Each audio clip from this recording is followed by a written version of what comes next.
But Dr. Gorman had told me about this in the very early stages, that this was a form of treatment, and that the myeloma had to be taken down to a certain level. I think I was at 45 or something, I had to go down to 3 or 4 or something on that line. And it took a good while.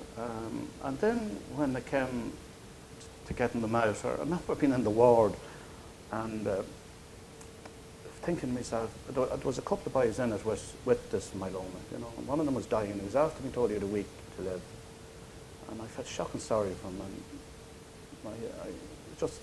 Dennis was in it. But anyway, his argument was that he wanted to live another couple of months for his daughter's wedding. And it just was so sad, like, you know, and so final. And sure, I used to go over and sit beside him and talk to him and, you know, have a crack about God and heaven and hell and everywhere else. So, what sounds difficult being a ward with something that doesn't yeah, but there wasn't a bother on me. Like, you know, like I was so well compared to that fellow. And then there was another fellow after being diagnosed that day, the second or third day I was in it, you know, and I was talking to him and he was asking me what have I in for and all this sort of carry on. And I was telling him, and then he told me that's what he had. You know, so. And what did the transplant entail? You had your stem cells removed, you said? Yeah, and St. James. Oh, well, before that, just when I was in there, I began to have second thoughts about it. The transplant? Yeah. Okay, tell me about that. Well, I thought in my own mind, like this, I was trying to work it out. You know, here I am, I'm getting the paraprotein back. Does that mean, you know, that there's less cancer in my body, in my blood, whatever? And I wonder, could I go, let's say, maybe another 4 or 5, 3 years, whatever, and then get the stem cell done, and then I had a better chance of living longer. This was the way I was thinking. And it was bothering me a bit, I have to say, in the ward. And Dr. Gorman was in one day, and he was below at reception, and I know he was busy and probably stressed, but I hung around on the corridor waiting for him. And the next thing, the big hand up, Gerard, and so he came up, and I told him I had second thoughts about it. And but before that, he had sent me over to St. James to have a look around how it worked. I'm claustrophobic, you know, yeah. And he sent me over, and I had probably half an hour with a consultant over there talking to me. I can't think of his name. He's a lovely man.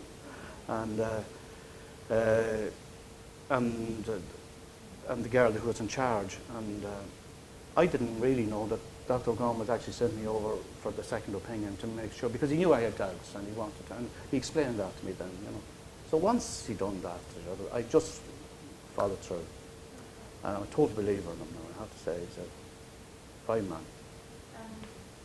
How was the transplant? The transplant wasn't a problem. Getting them out wasn't a problem. Really, I was an hour and a half, 2 hours sitting there, just not moving for the bloods to come out. What I was afraid about that is that this claustrophobic thing had come over me. You know, even getting into the lift there with you now, I kept talking. I didn't know that. No. How do you deal with that, I suppose, here on a daily basis? Well, only if I'm in situations like lifts, and I can't sit in the back of a car or stuff like that. And what made you think about being claustrophobic with the transplant? Do you think it was going to be I thought, yeah, I wanted to see the room. I wanted to make sure doors weren't locked and stuff like that. Right. It's a terrible thing, yeah. Even, and I love flying, I love going to country. I love the actual flying. I'm so into planes and stuff. But when that door closes, I have to be so careful. Yeah. It sounds like you learned to cope with this, though. Well, I went and I got a bit of I got talking to a psychologist, I suppose, about it, and I through Dr. White as well, because I used to say, God, you know, and we built like little cells and stuff in garden places and stuff like that. And I used to be afraid of my life, the boys that close one of the doors on me or something, you know. So. And going back to the transplant. Yeah, and then we had this. Once I was fine there, sitting in that place, it wasn't really. I don't mind things like that at all, and that was fine. I was in hospital, I think, for 8 days during that period. In the month? Yeah. Okay. And was that when your stem cells were being removed, or when they were? No, when they were removed. Yeah. And then you went home, and then you came back in again. Yeah, and I was back in. I think on the 27. Oh, let's see now. I have it here written down. Probably about 3 weeks later, or 4 weeks later. Yeah. In 08. In 08, yeah. And what happened then? It was, well, I got them back in again. And I got my chemo. I was very late getting up from here. Wherever I had to go for x-rays and I had to get things in here and all this sort of carry on. So I was very late getting back from my chemo. My chemo was up at 6:30 and I had to be in before that, so they had to really pump it into me. And I was very sick while they were doing it, you know. But we managed it. I was sent up to a ward here then after that, and I was in isolation for 3 weeks. Was that the most, I suppose, if you were to quantify the times that you felt the most unwell, was that the most? Oh, absolutely. Oh, by far, yeah. Okay. Yeah. No, I never hit anything like that, no, ever, yeah. So that wiped you for a wee while? Well, the first week, I exercised. I walked up and down that little room. It's just something similar to this size, and preoccupied with the cracks in the wall for infection and stuff like that, and why they weren't filled, you know. And I got so annoyed over that, believe it or not, they did come in and fill me. There you go. And they must have done it when I was asleep, but they done it anyway. And the second week, I think it was, yeah, I was pretty sick now. Not vomiting sick, but I had diarrhea, you know, and yeah. And looking back in that, And just when I am talking about that, and the shower, it was a curtain, and when you get into that shower, like you were sick, like you weren't well, and you couldn't wash yourself. This thing was just sticking onto your back and your side, and I found that terrible. Yeah. Oh Jesus, I complained about it. I could have. Yeah. But anyway, I actually told them I told them I'd put in a thing for free for them if they'd let me. You know. But anyway. looking back on that time, then, how do you view it? How do you experience it now when you look back on it? 3 years Well, ago. yeah, and they've taken enough stem cells for me that I can have another bang at it, you know. And but I don't think it lasts as long, you know, on the second time. So where's your disease status now at the moment? Well, I'm in remission. Remission. And after the stem cell transplant, did you go on further treatment or maintenance? Yes, I did. I went on maintenance with Revelment, and that was only actually stopped about 2 months ago. No, it's going on 3 now. Another week or so. So not because I wasn't able or whatever, but there was a risk, I think, that it would cause another cancer. Okay. And until that's investigated, I'll be off it. Okay. Yeah. So what have the last 3 years been like since you've done the Yeah. transplant? Well, I didn't tell you, like, when I was diagnosed, and I don't go things, I suppose, but I always fancied having a motorhome that I could just get up and go when I had the time. And I bought one of those. And so the first year I wasn't really able to go very far on it or anything else. But after that then, and after the stem cell treatment and that, I go every other weekend. But I love football. I still go to my local club's games and stuff like that, and my county when they're in the running. But so we travel all over Ireland, and I love it. I love the beauty of it, the beauty of Ireland. It's just, I've seen places and I've stopped in places that it's just magnificent. Wow. And it gives me a great lift. And I look forward to it. And if people who are diagnosed, I think one of the things that I could give or say to people, even if you're very, very sick, is try and have something to look forward to every week. You know, 4 or 5, just, yeah. Something that you really like. I don't know, people might be like going out for a meal and that. I wouldn't be into that sort of thing. But what I'm into, I love. And we were lucky enough to be able to do it. You know. I'm going to ask you a little bit about your family, if you don't mind. You mentioned maybe your wife. Yeah. And I think you said you have 3 children. I have, yeah. What was it like for them, do you think, when you were Well, I say it was terrible though, because they would have been in their 20s? oh, they would, yeah. Yeah, oh yeah, Ry was probably 4 years. He must have been 30, yeah. It was terrible. We were a very, very close family. I think we ring each other maybe twice a day. And it works out there's always some little reason, or at least we make a reason, you know. But we're a very, very close, very tight-knit family. And it was very hard on me. It was very hard, because I'll never forget coming in from work one day and seeing Carol and Nuala having the little whinge, crying. That was shortly after I was diagnosed. And Jesus, that affected me, you know, just that day, like, you know, that watching them, and I turned and I went out. I pretended I didn't see it. But I seen it. I did that evening. I spoke to them then, when I gathered my thoughts. Oh God, I know.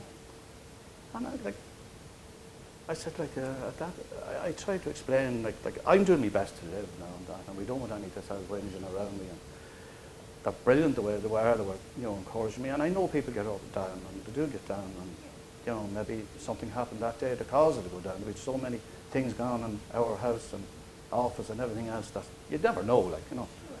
And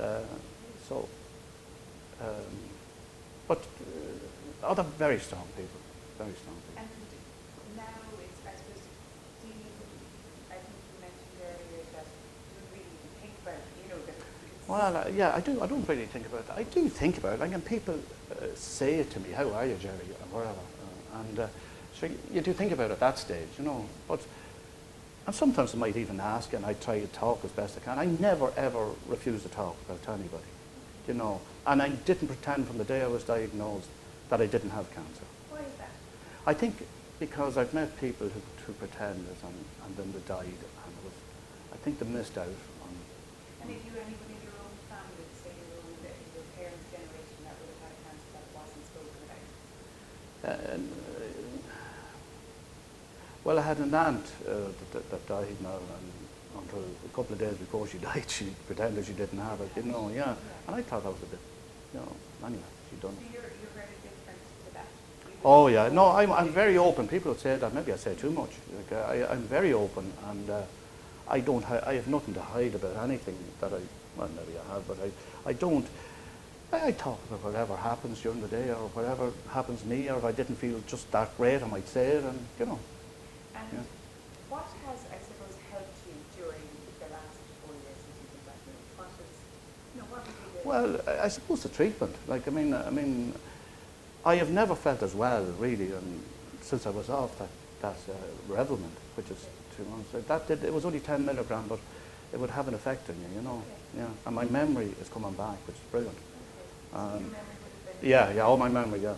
I have to say, I didn't say it to Dr. O'Gorman, but I was off in places and I tried to think, what am I doing here? Why the hell did I come this road?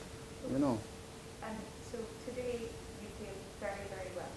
Today I feel absolutely tip-top. Okay. That's the truth now. And you if know. somebody had said to you in 2007 you would feel as well as you feel as you do today, yeah. would you believe them? Well, you see, I would before I was diagnosed, because I didn't know there was anything wrong with me. But during the treatment, and probably into a year or maybe more, and someone said, you know, you're going to be this well now, I wouldn't believe them. Yeah. No, I wouldn't.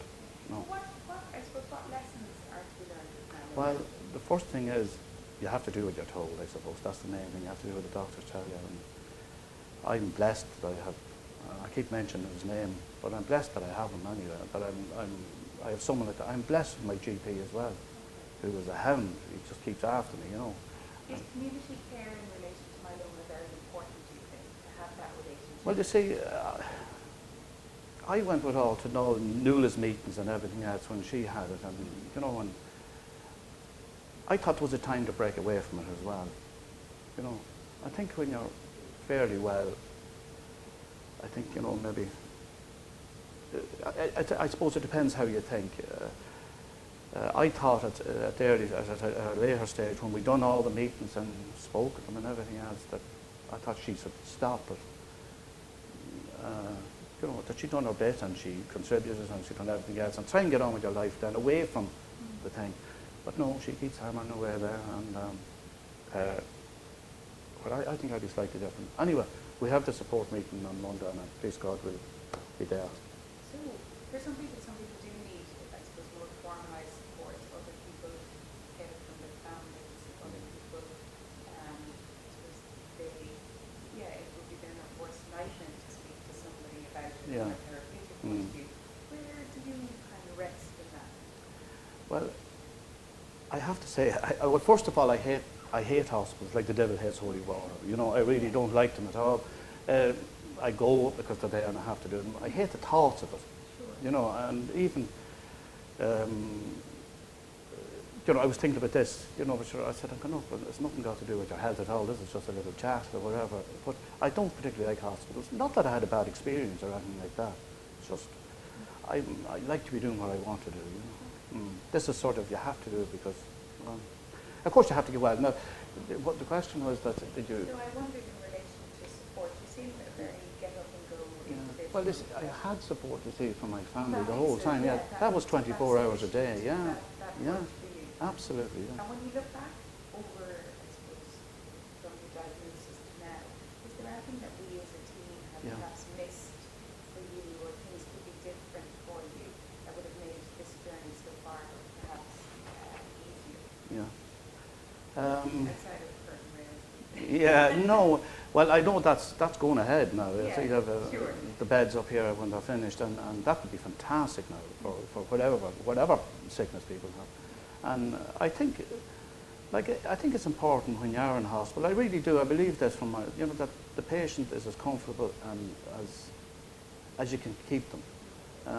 I have a brother-in-law now who's gone through a cancer as well, and he hates hospitals too, like he really does. But so I suppose I really don't. I think I was treated very well, now, to be honest. I have to say, some people might need more support. I'm sure they do.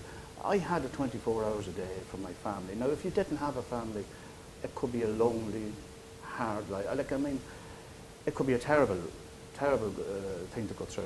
Yeah, yeah. Any cancer, any sickness, even the flu, sure, if you don't have support around you. Yeah, yeah. Where to from here? Oh God, I don't know. Yeah, what's your hopes for the future? My hope is live as long as I can, I suppose. That's the main thing.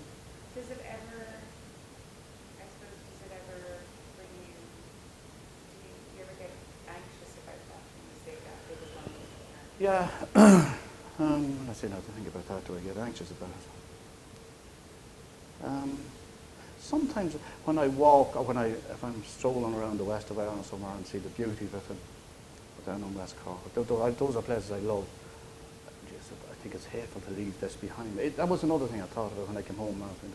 I love where I live. I absolutely love it now. And,